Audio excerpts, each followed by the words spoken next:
Hello Insiders! This week we have a special video.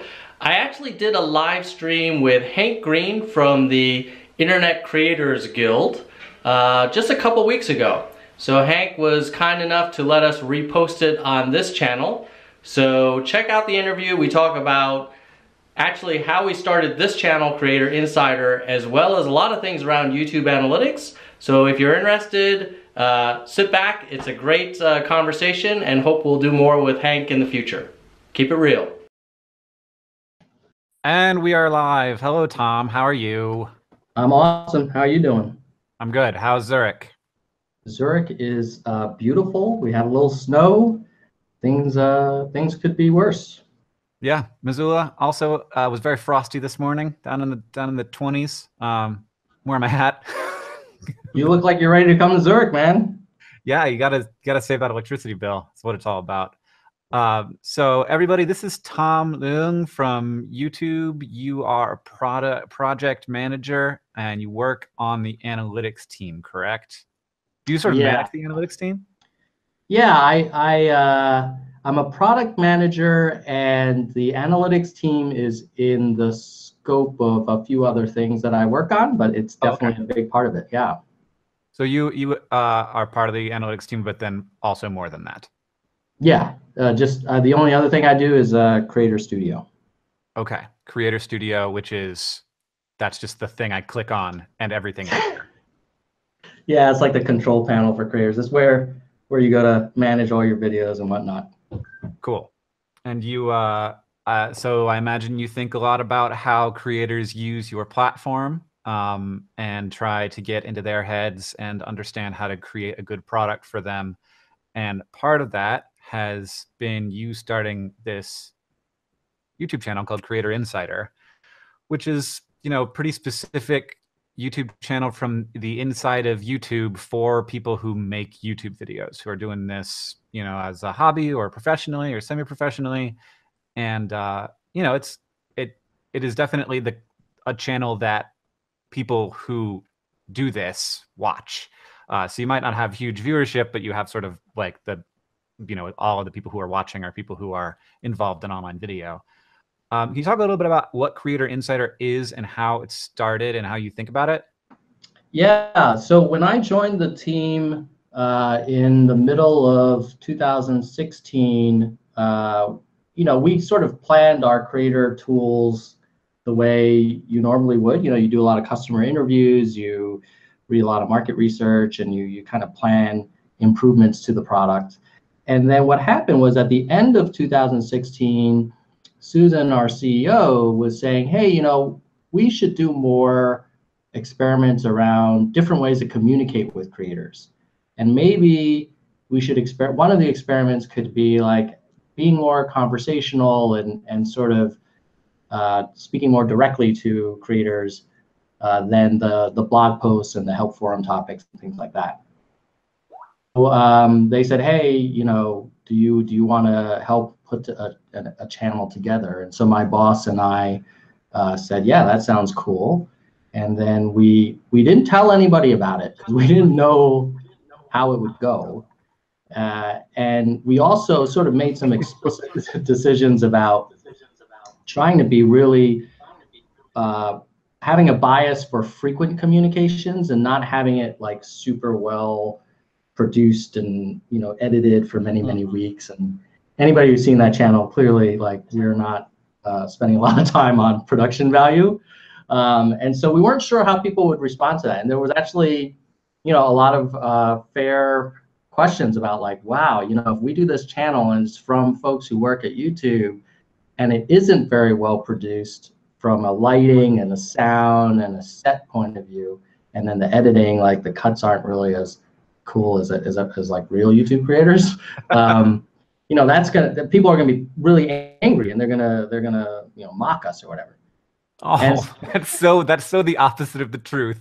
The more you try, the more we will be like, why are you even trying? Yeah, that's right.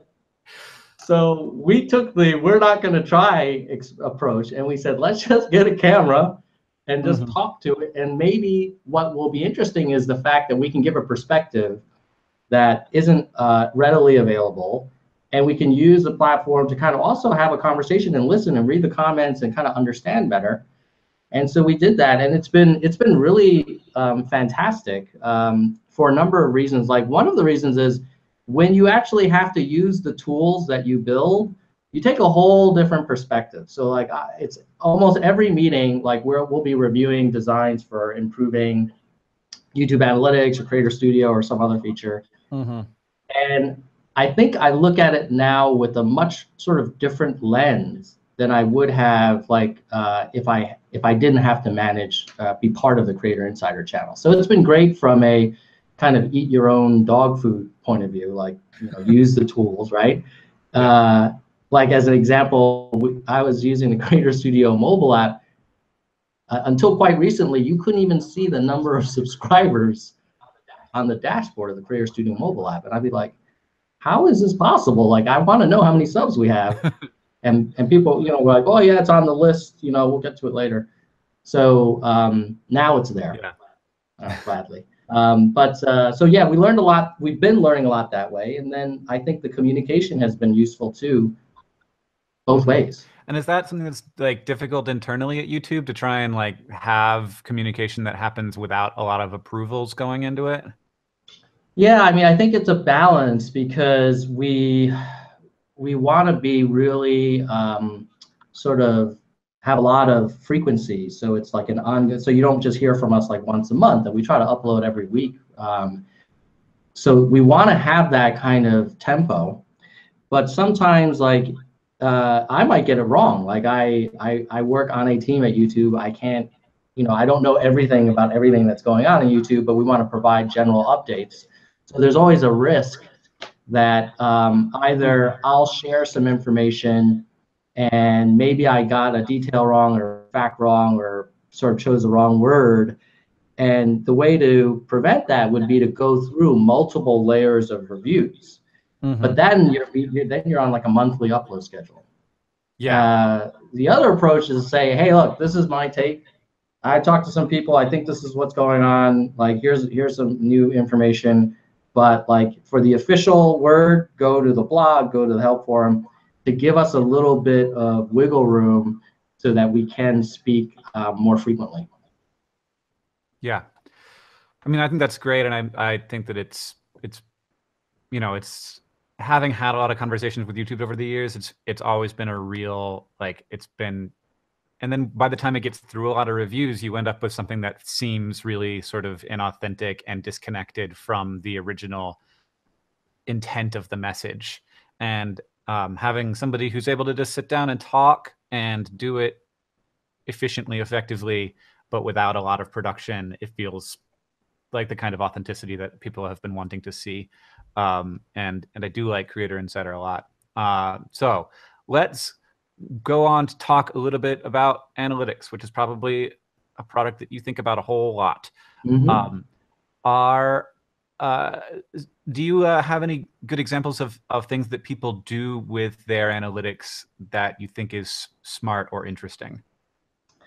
Yeah, definitely. I mean, I think one of the most interesting things that people do is they will compare groups of videos based on sort of like format or topic as they're trying to kind of understand like what's resonating most with their audience.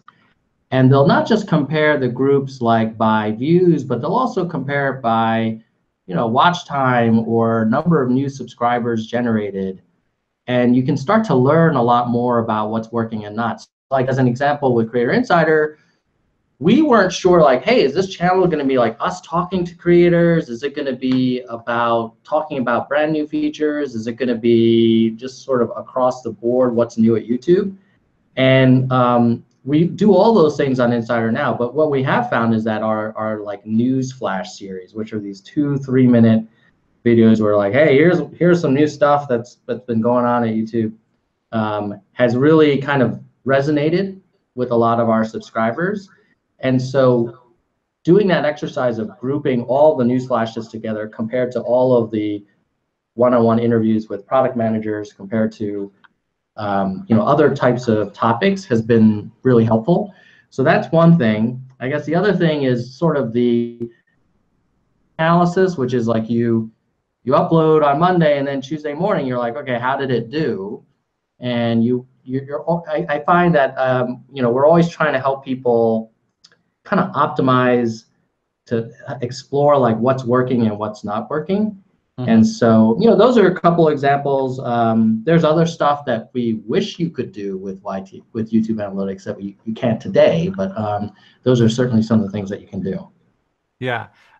Is there a good reason why I gotta wait till Monday to get? So there's the real-time analytics. Those numbers are not great. They always seem to overestimate my views every time, and I'm like, well, if they're always overestimating, can't you just fix that? Can't you just make it underestimate a little bit? It'll be more accurate.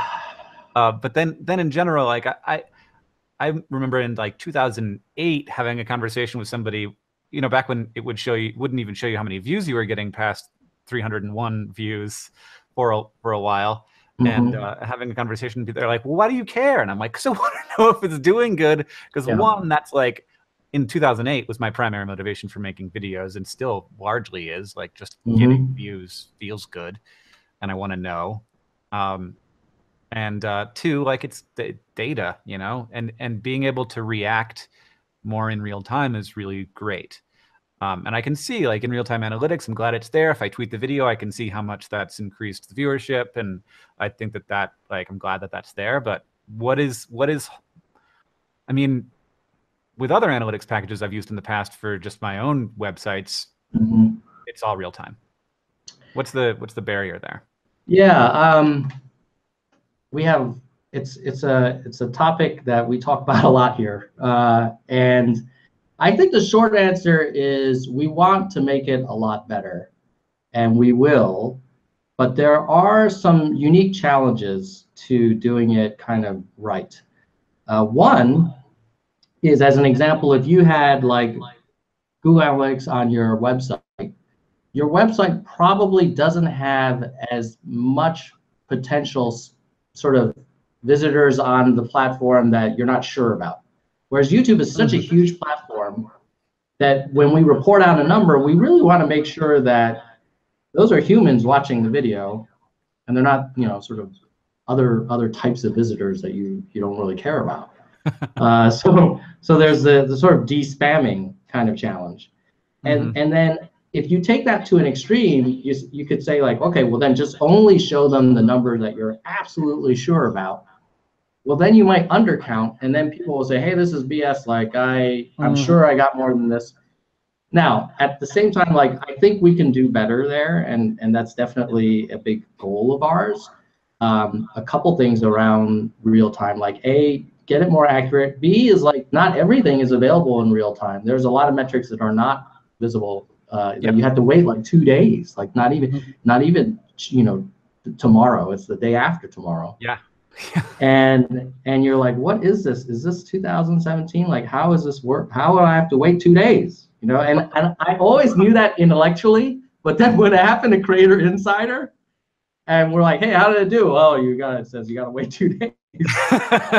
I'm so glad that we're on the same page at least. I was like, yeah. So there's definitely real efforts there, and I think you'll see improvements in the future around this topic. And it's not that we didn't care about it before, we did. It takes some time to kind of build out the infrastructure to do a better job there. And it doesn't hurt that now, me and my manager are users of YTA, and I guess we have a voice in the prioritization. So it's moved up on the list. Good. Well, yeah. Franklin in the chat says, so you don't get any special treatment. You don't get better analytics than we do. No, I got the same stuff, and that's why I feel your pain. I do. But help is on the way. So are there any other features, maybe some more controversial features that you guys want to maybe think about adding to YTA, but like either internally you're worried about it, people don't necessarily want to put the work into that, or you're worried about maybe how people are going to use it? Yeah. So I'll give you an example. One topic that keeps coming up, and I've talked about this on the Insider channel as well, is content planning. So right now, YTA is very much focused on the performance of your videos in the past. You know, so how did the last? Hello. All right, I think that we're back. And I think that we've transported a number of people at least to this new stream.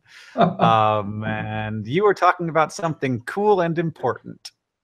Yeah, I was talking about like controversial sort of discussions within YouTube analytics about content planning and how, you know, we generally focus on historic behavior, historic performance of videos, and there is a camp in the team that's asking, hey, well, why can't we help the creator think about the next upload in a more kind of open-ended way? So not just, oh, your last 3 videos did this or that kind of thing, but like, hey, your audience is really interested in this topic in general on YouTube, outside of the data from your own videos, but just in terms of aggregated behavior on the platform overall, you know, and some of the things that they're watching relate to your channel, but you've not done it about this topic or whatever. And, you know, so it's kind of food for thought. And it's a little bit controversial to the extent that, you know, it's sort of, we want to be really careful about respecting the creators as artists, as people who come up with things that we would never think of, you know. And so if you start being prescriptive, A, it's very presumptuous. B, like, who knows, like, you know, you can't predict what will work. On the other hand, we do have a lot of interesting data, and I think it could be, maybe it wouldn't be something where it's like, hey, you should make a video about this topic, but it's something that kind of like, you then start connecting the dots in your head, and it takes you in a direction that maybe you wouldn't have otherwise gone, and that we would never have imagined either. So that's like a controversial thing around how forward-thinking should YouTube analytics be, or should it just be a honest account keeper of what has happened in the past? Right. Well, I mean, what is interesting, I mean, ever since I've ever made content on the internet, it's those moments when you're suddenly seeing a lot of new traffic. Sometimes you're not able to figure out why that happened. And that is much more common if you're on YouTube than if you are like, if you know, you basically have your web analytics and it's saying like, here's the place people are coming from. You can sometimes parse it out. Like, you know, drive down into the analytics and be like, oh, I'm showing up in the sidebar on a Jon Stewart video. Like, and that's where it's happening. But sometimes it doesn't, it feels like I just I can't figure out where it came from.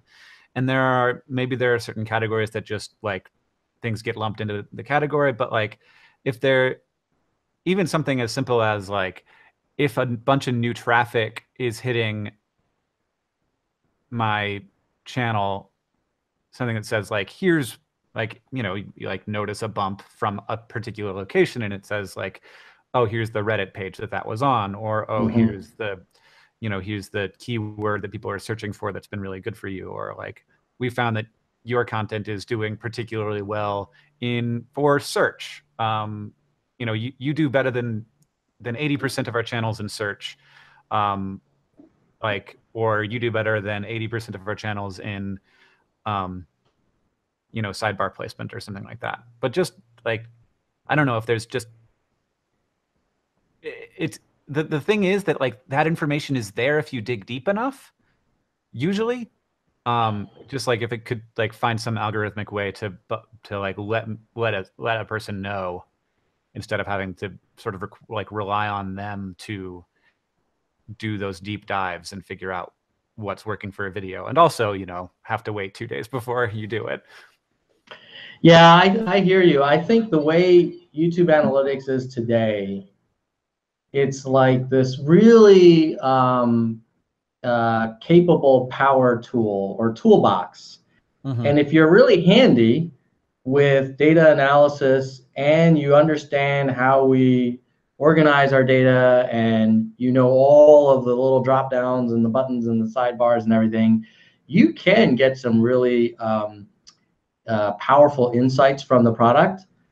But in a way, like, I think that's not sort of reaching our full potential in terms of that offering, because it's kind of unfair if you're a really creative person who either doesn't like to like play around with pivot tables and do all kinds of data analysis. Like, you just want to know, like, hey, why did this one do better? Like, why can't we just tell you, oh, well, it's because it started generating a lot more watch time by duration than your other videos, and it relates to this topic where there was a surge in traffic, and so we started suggesting it next to another video that was really popular, and it would just tell me, right? Like, don't make me spend 2 hours digging through like all of these reams of tables and everything.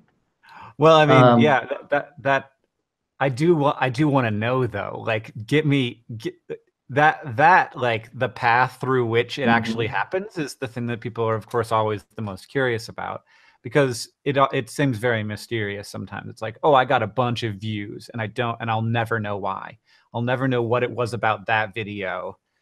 Because I can see like, yeah, it's showing up in that sidebar in that popular video, but like, why this video and not another one? And like, ultimately, I don't even know that you guys know the answer to that question, because it's all machines learning about things without, adult supervision. Yeah, I mean, I think we could probably share more around what increases the probability of getting in that sidebar next to a popular video, and it's something that we often talk about in terms of how we can make the platform more transparent. In a way, it feels a little bit too much like a lottery sometimes, like, oh, wow, this one took off. I'm not sure why, but thank you. I guess I should buy more lottery tickets in the form of making lots of videos. Yeah, that's one approach. And so the other thing we want to do is try and help folks understand what the audience is really sort of looking for and resonating with, so that you can do more of those kinds of things. And we don't make that easy right now. I'll give you an example. So for Insider, I got an alert on Studio mobile app, and it said, oh, this last video you've done has gotten 200% more traffic than in the past. And then you're like, okay, that's cool. Like, why? What drove that, right?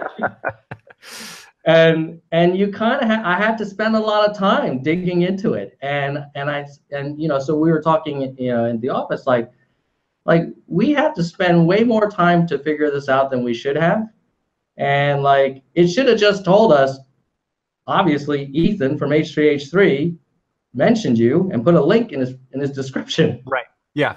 And I shouldn't have to be like a private investigator, like sleuthing around. And if I don't want to do that, I'm sure other creators don't, and I get paid to do this, right? So, we definitely want to make that better. We want to make it so that even if you're not super into data, we can just answer the key questions, like, how did this video do? Where is it doing better? Where isn't it doing better? Why is it performing well? Where is the traffic coming from? Like, these are things that we're really challenging the team to really go further than they have before. And I think we're on a path, but it's going to take a little while to get there. But I think we're definitely on the right track. So this is some more nuts and bolts questions. Do you have any idea how accurate age and gender breakdowns are in YouTube analytics? Well, I'll say a couple things. One is anything that we put in YouTube analytics goes through a very lengthy kind of quality control review process. So we wouldn't put something in there that we felt was misleading. And the age and gender stuff comes from self-reported logged in user data. It's aggregated. And if we didn't think it was accurate, we wouldn't have it there. On the other hand, if it says 57% male, could it be 52, like maybe, I don't know, but it's generally, it's going to be directionally accurate. And right, and but yeah, it is logged in users that you're looking at there, not all users, right? that is correct. Yeah. And would it be possible to get more demographic specificity? I mean, I know that Google knows everything about me.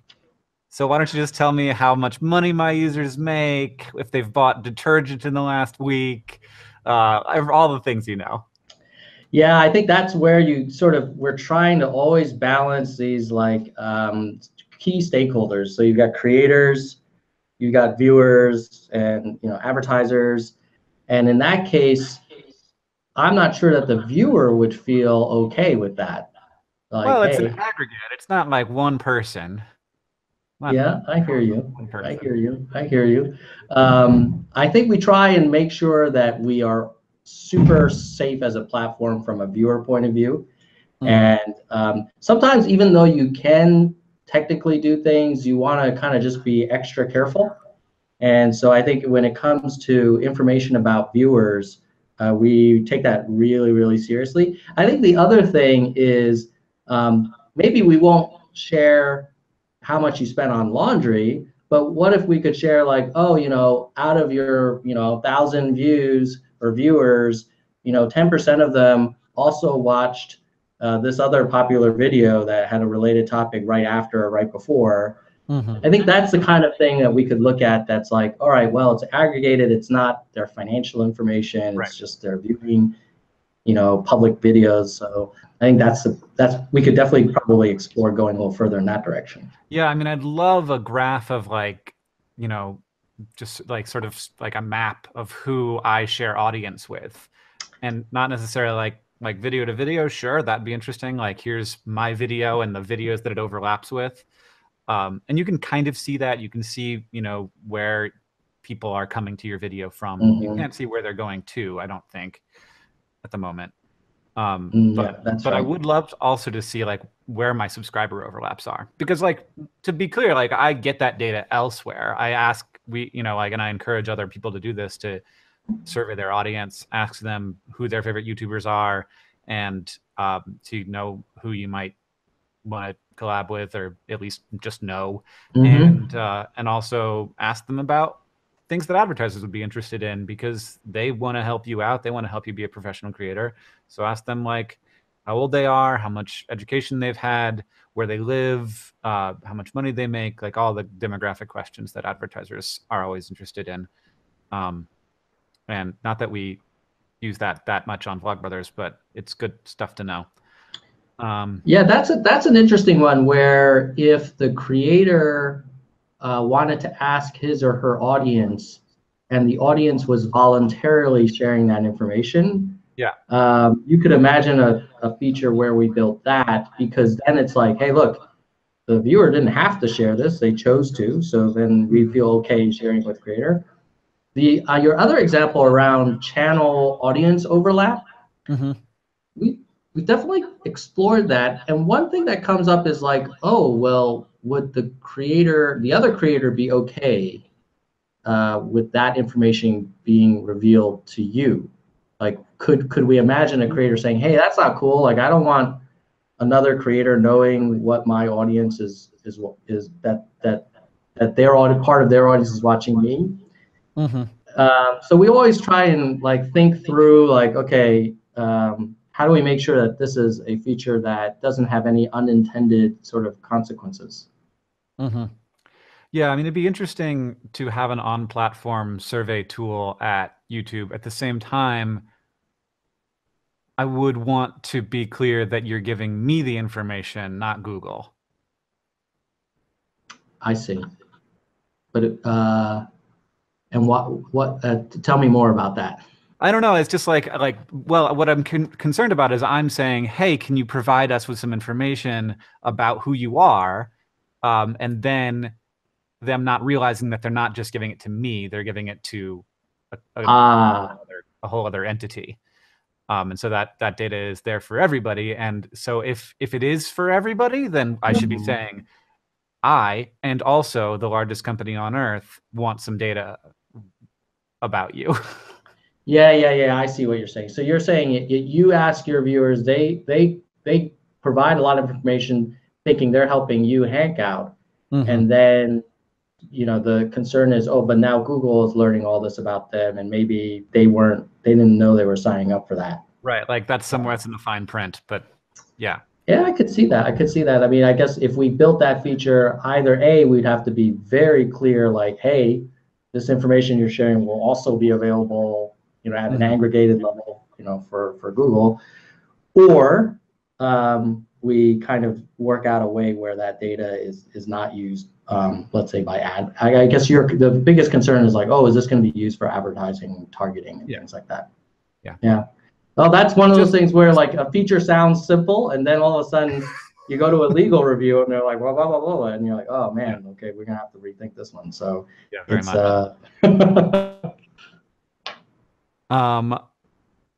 it's other things. Simple question: when does a view become a view? Oh, well, that's like a philosophical question right there. That's a I thought that was but don't you have like a pretty hard answer at this point? Like you know when that is, right? I would say a view becomes a view. Like the guiding principle is when a human has watched a material amount of the video. And the main thing is like we don't want to overcount a view. We want to be really careful about if we tell a creator that they had, you know, this many views, like we want to be really confident that it is that many views. It wasn't sort of like an accidental click or, you know, playing in the background or something like that. Like we want to be really careful about making sure that the analytics are accurate and useful.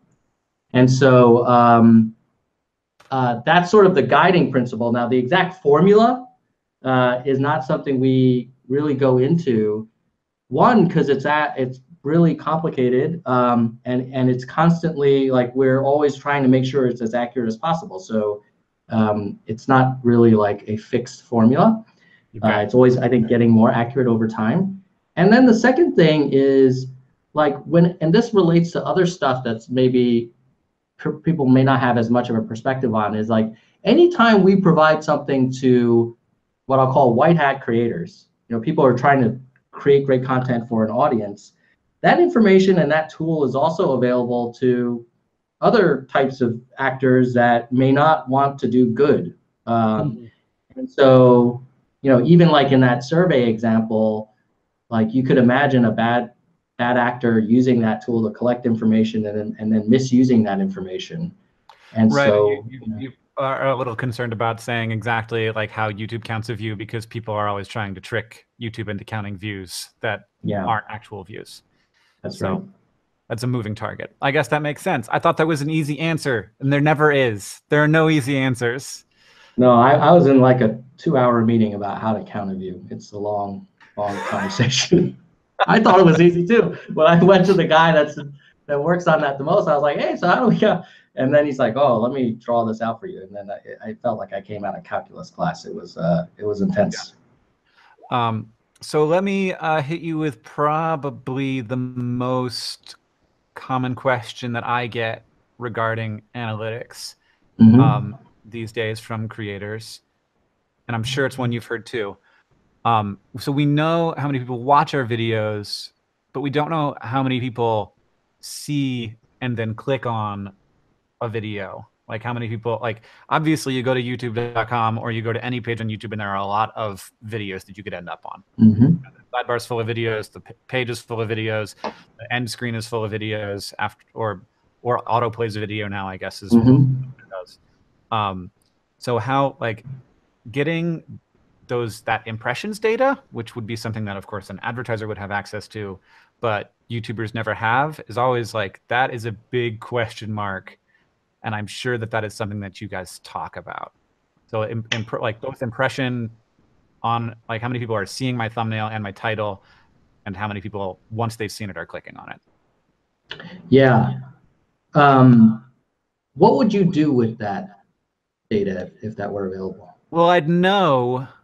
So one thing, like if it was split out by page, I'd know how many people are seeing my video in their sub box and how many people are clicking on it. And I'd know, like particularly with the sub box, I'd know when people are seeing it and not clicking on it and thinking, well, what was it that made my subscribers not want to click on that video? Yeah. That would be cool. And then if you could then divide it, you could see like, oh, this one resonated more with my subscribers than my non-subscribers, or right. And you or could this. say, you could also, you know, like if you want to dive down deep into it, you could be like, oh, this one worked really well with my female subscribers. And that would be really great for SciShow. And, you know, we've got, you know, overwhelmingly male audience, but are always interested in the videos that do better with women. Yeah, I think it's part of the funnel.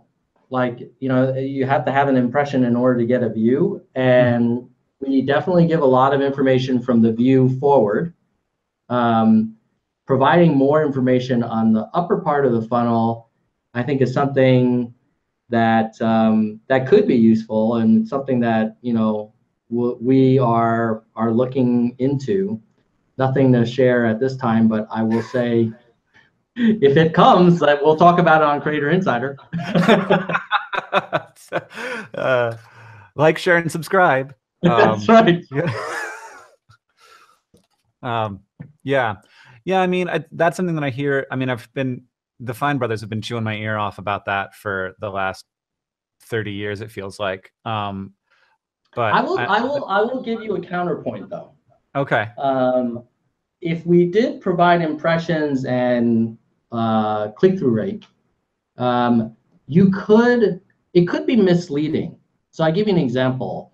Like, your click-through rate might appear low. Oh, people are going to be shocked by how low it is. Yeah. Yes. Yeah. I mean, people will be like, what? But like, think about how many freaking videos are on the YouTube screen, and think about how many times you click a thing in the sidebar. So it will be 0.000. You'll be comparing 0.0001 to 0.00015, and that's the thing that's going to matter, is that decimal.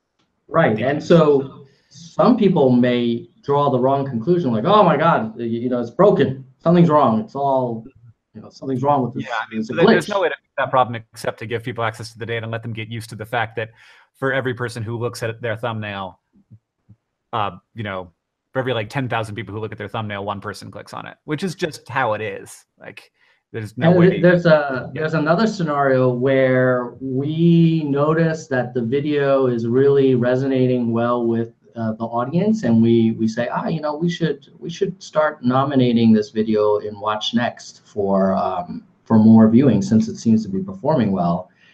What'll happen is, as we expand the promotion of the video, the click-through rate will likely go down, because we're showing your video to people who have never watched your stuff before. And so you could have a situation where your click-through rate is going down, but it's actually like, okay. Right. You know? Yeah. You could have another scenario where the click-through rate is really high, but the video is very relevant for a very narrow audience. And so then you could imagine a creator saying, hey, it's really high, like, you guys should be promoting me more. So I think that's part of the challenge. It's like, yeah, it is a powerful metric, but there is a bit of nuance to it. Yeah, it's definitely, like, I could definitely see people. There's, in YouTube's history, it seems often that the more data you give us, the more angry we get. And so I do understand your push to be afraid of that. Yeah, it's sort of like, yeah, you know, data can be really helpful, or it could sort of lead you in a different direction that's not really consistent with reality. Like, you could sort of make the statistics say whatever you want in some ways. And so we want to be careful about basically making YouTube analytics helpful. Like, we want to help people make better decisions. And every time we release a new metric, we want to be really sure that, okay, are we sure that people are going to be able to make this useful and it's going to help them, or is it going to cause sort of the wrong conclusions?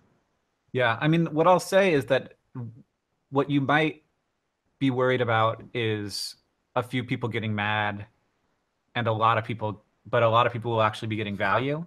And those people who are getting value aren't yelling at you on Twitter, and they're probably not even thanking you on Twitter. But they're there are probably more of them than the people who will be like, but my click-through rate is so good, why don't you share my content? And look at the Medium article I wrote about that. And then, you know, but I think that because data can be misunderstood is not necessarily a good reason not to give it to us. Yeah, no, I hear you. I think what I would say is if we provide new data, we should make every effort we can to make sure that that data makes sense and is understandable, and that we provide the support so that a creator who's using that new metric kind of can understand what it means and sort of what the different scenarios are. And you know, that would take longer than just putting a new metric in real time and saying, oh, here's impressions. Like, I don't know. I think we'd want to be really careful about how we roll that out. Yeah, though I also think that it might be some good press for you guys to know, for me to know how many times you're trying to get people to look at my video. It's a lot. But I agree. Yeah, I think in general we have a bias for more transparency around key performance metrics, and you know, if impressions on the balance is going to help creators grow, I think we would want to really take a hard look at making that available. Mm-hmm. Yep. We'll just give it to the Fine Brothers because then they'll stop bothering me. Don't actually just give it to some creators and not others. Let me back that up with, that was a joke. What? I have a question for the person who's managing this Google Doc I'm using. Why are these things crossed out? Does that mean that I shouldn't answer those questions, or that I already have, or ask those questions? I mean, just answer in the Skype. I don't understand what that means. I'm guessing crossed out is like we shouldn't talk about it.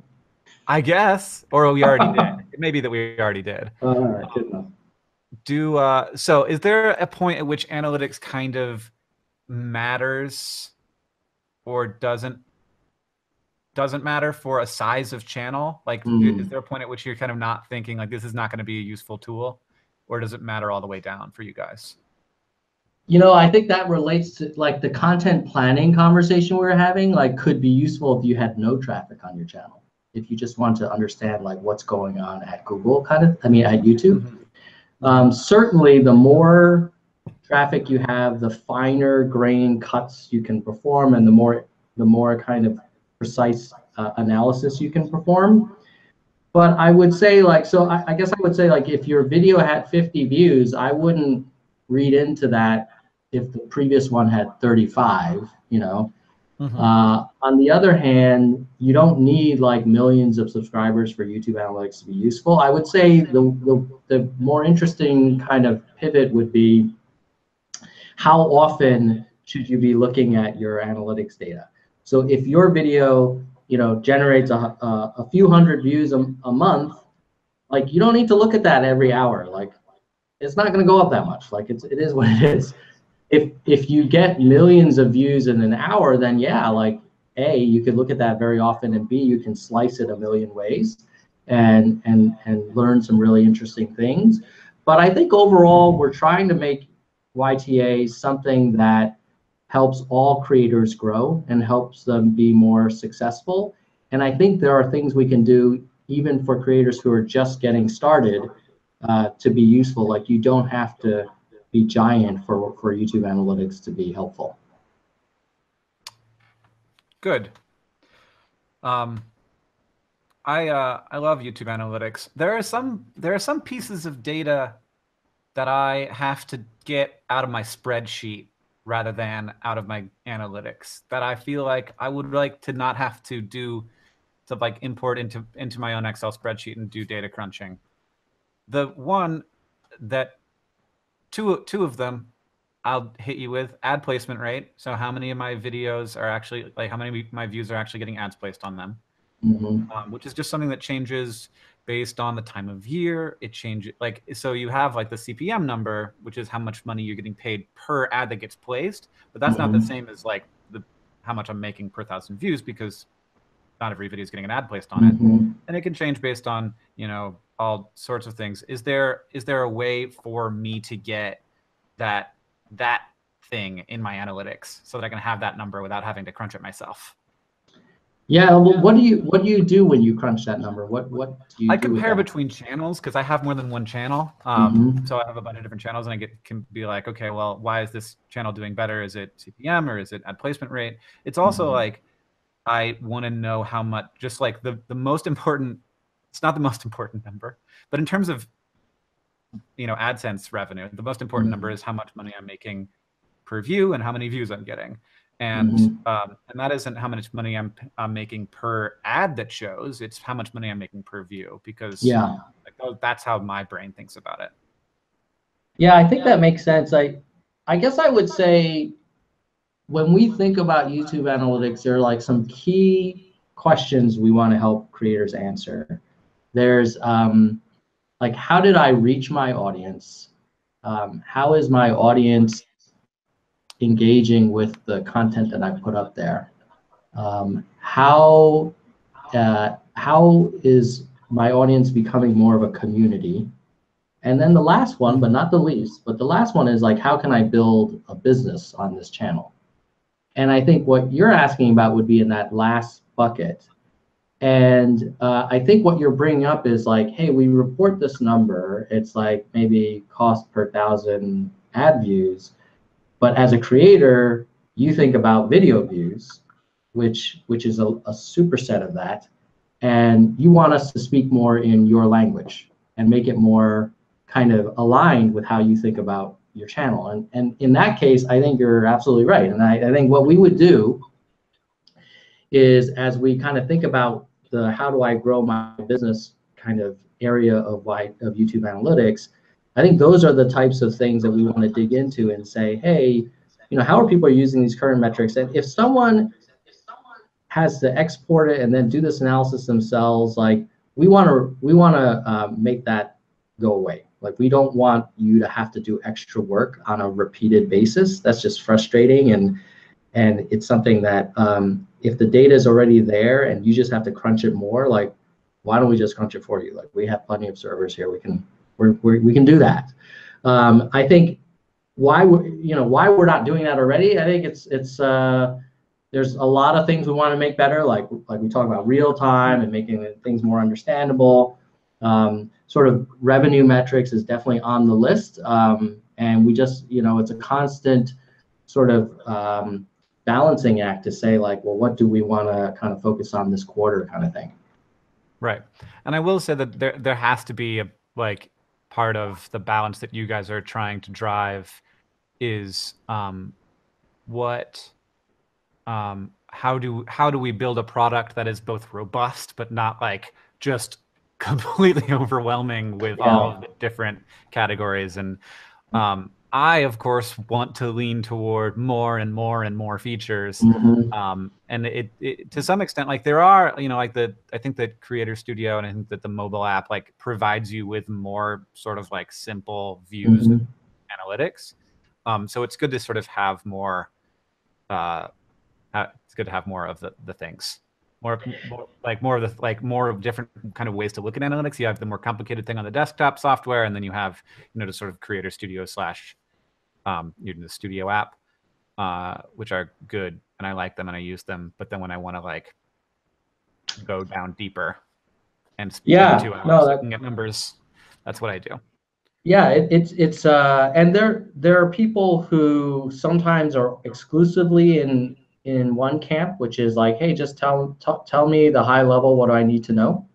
And then there's people who are exclusively in the other camp, which is like, no, just give me the raw data as much as you can. Like, I'll discover stuff on my own. And we definitely have both types of users on YouTube Analytics. There's a third, I think nirvana is if we could get to a place where we're like, we know you have really interesting questions, and we've already prepared answers for you in a really human readable way, so you don't have to go into kind of complete sort of nerd mode if you don't want to. And like right now, there's this big dichotomy. Like, you either take the very simple view that Studio Mobile gives you, or you go way into the weeds on the desktop application, right? The Creator Studio desktop. And I think there's a way to say, you know, like we can answer really interesting questions without forcing you to really kind of get into the, you know, the nitty gritty. And so that's, but you're right. There's a balance there because we can't do everything at once, and sometimes we have to prioritize. And right now, we are spending a lot of efforts trying to make the product more accessible and more actionable for the majority of creators who, in a way, are currently at a bit of a disadvantage. Like if you're not super into YTA and you don't know all the knobs, you aren't able to learn as much as the creator next to you who happens to be into that stuff.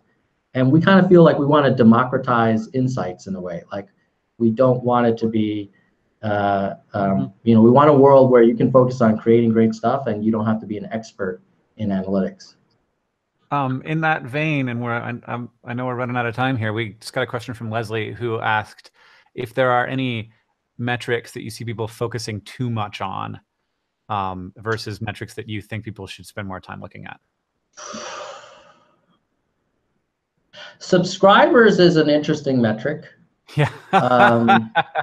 Yeah, it's super, especially for a channel that's been around for 11 years. And so you get a lot of people checking out as people check in. So eventually you will get into the negative and it feels bad, even though you're still gaining a lot of subscribers. Yeah, it's a weird one. Yeah. And so, you know, the interesting thing about subscribers is it's clearly like a proactive action that a viewer took to kind of demonstrate interest in your channel and content. And so it's super useful and it's valuable. And it's also like a visible sign of the channel's kind of traction so far for other people to see.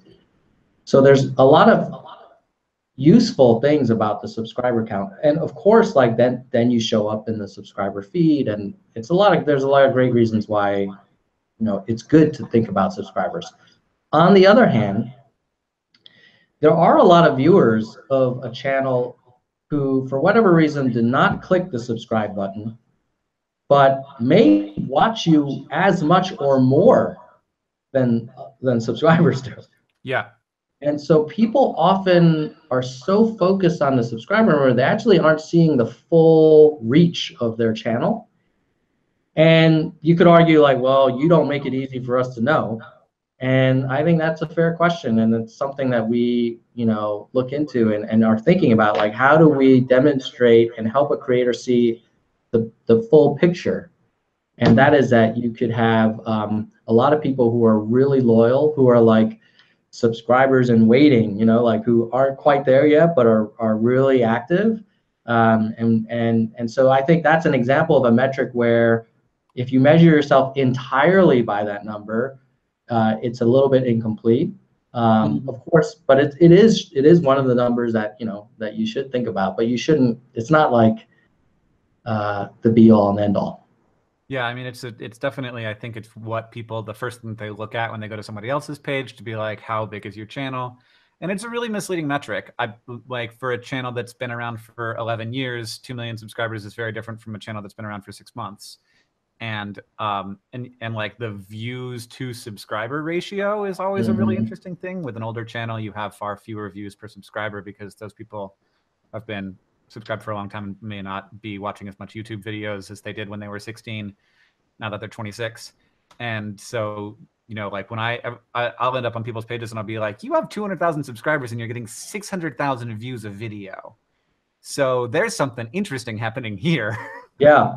I think it's one of those things where it's a little bit counterintuitive, but when you do an upload and you see, maybe you go into analytics and you see like, oh, wow, there are people that unsubscribed, and you think like, oh, something's wrong with the platform. But you know, if you get you might have subscribed to an email newsletter a couple of years ago that you loved, and then you kind of like your interest changed, and like you got the next newsletter, and maybe you unsubscribe from that newsletter. It doesn't mean that the newsletter delivery system is broken. It just means that, you know, some people's interest changed. And the thing I think to focus on is more sort of your net growth and the number of views and the watch time. The other thing that people focus on a lot is views, But if they're really short views and people aren't really sticking around for a period of time, then they may not be getting as much value as they could. And so as an example, if you have a video that has very long views and lots of them, like I think generally we would look at that as a great sign that this video is doing really well. And if there's another video that has a lot of views, but people only watch a few seconds of it, like then we're not sure about that video. It's like, well, it looks like a lot of people wanted to watch it, but then it maybe was misleading. Maybe the thumbnail wasn't telling the story, and maybe that's not a good video to recommend all the time. So every metric kind of in isolation can be really dangerous. Like generally, you want to kind of look at a combination of metrics to kind of tell a fuller story. Yeah, and when I do a lot of looking at other people's YouTube channels for all kinds of reasons, and it's interesting the metrics that tell you not just how many people are watching, but how engaged people are and how much they care about the channel, and all those things like are sort of subjective but matter a lot, and are also things that I'm sure are things that in one way or another algorithms are trying to figure out. Like, how do we know when a channel is not just something that people are like sports highlights, which is what I watch a lot, but YouTube has gotten pretty good at not just showing me sports highlights when I watch one, and then like the next day it's not 100% sports highlights.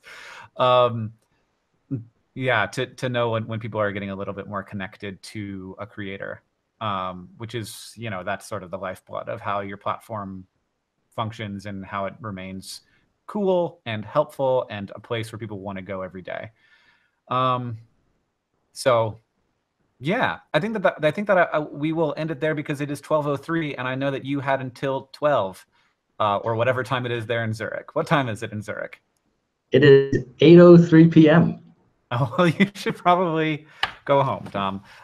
Thank you so much for this chat. It was really interesting. We had a lot of questions that we didn't get to, but we got a lot of questions that we did get to. And I think that we hit those. Like I feel as if I have better insight into how this works, and also hopefully you have some better insight into how this works. No, definitely. I appreciate you keeping it real and enjoyed the chat. Hope we can do it again in the future. Great. Yeah, thank you very much. And thanks to everybody for watching and listening and for helping out with the live stream. I think this went really well. Peace. Bye-bye. Well, congratulations if you made it to the end of that long interview with Hank Green. Hope you liked it. If you want to get more of this stuff, don't forget to subscribe and check out some other videos from this channel. Keep it real.